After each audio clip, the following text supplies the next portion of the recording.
ഇപ്പോൾ വരുന്ന ഒരു പ്രധാന റിപ്പോർട്ടിലേക്ക്. അധ്യാപകരുടെ PF അക്കൗണ്ട് ഹാക്ക് ചെയ്ത് മുഖ്യമന്ത്രിയുടെ ദുരിതാശ്വാസ നിധിയിലേക്ക് പണം മാറ്റാൻ ശ്രമിച്ച അധ്യാപകൻ അറസ്റ്റിലായി. മലപ്പുറം കാടാമ്പുഴ AUP സ്കൂളിലെ അധ്യാപകൻ സെയ്തലവിയാണ് അറസ്റ്റിലായത്. വിപിൻ C. വിജയൻ വിവരങ്ങൾ നൽകും മലപ്പുറത്തുനിന്ന്. വിപിൻ, എങ്ങനെയാണ് ഈ അധ്യാപകൻ ഈ പണം വേറൊരു അക്കൗണ്ടിലേക്ക് മാറ്റാനൊക്കെ ശ്രമിച്ചത്? എങ്ങനെ പിടികൂടി?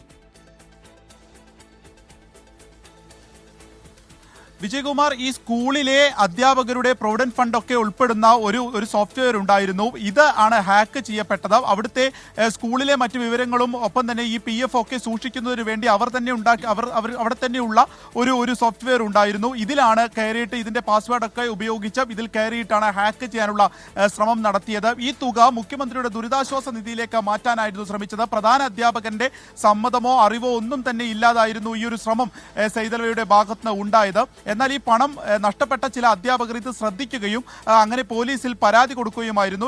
കുറച്ചു മാസങ്ങൾക്ക് മുൻപായിരുന്നു സംഭവം. അങ്ങനെ പോലീസിന്റെ അന്വേഷണത്തിലാണ് സ്കൂളിൽ നിന്ന് തന്നെയാണ് ഇത്തരത്തിലുള്ള ഒരു പണം നഷ്ടപ്പെട്ടിരിക്കുന്നത് എന്ന് മനസ്സിലാക്കുകയും ആ അന്വേഷണമാണ് സെയ്തലവിയിൽ എത്തുകയും ചെയ്തിരിക്കുന്നത്. ഇയാളുടെ അറസ്റ്റ് പോലീസ് രേഖപ്പെടുത്തിയിട്ടുണ്ട്. ഇതിനോടകം തന്നെ വിവിധ കേസുകൾ ഇയാളുടെ പേരിലുണ്ട് എന്നുള്ളതാണ് പോലീസ് ഇപ്പോൾ അറിയിക്കുകയും ചെയ്തിട്ടുള്ളത്. അപ്പോൾ എന്തിനു വേണ്ടി ഇത് ചെയ്തു എന്നൊക്കെ സംബന്ധിച്ച് പോലീസിന്റെ ഒരു അന്വേഷണം ഇതിനോടകം തന്നെ ആരംഭിച്ചിട്ടുണ്ട്.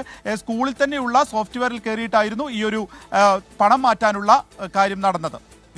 അധ്യാപകരുടെ PF അക്കൗണ്ട് ഹാക്ക് ചെയ്ത് മുഖ്യമന്ത്രിയുടെ ദുരിതാശ്വാസ നിധിയിലേക്ക് പണം മാറ്റാനാണ് ഈ അധ്യാപകൻ ശ്രമിച്ചത്. മലപ്പുറം കാടാമ്പുഴ AUP സ്കൂളിലെ അധ്യാപകൻ സെയ്തലവിയാണ് ഇപ്പോൾ അറസ്റ്റിലായത്.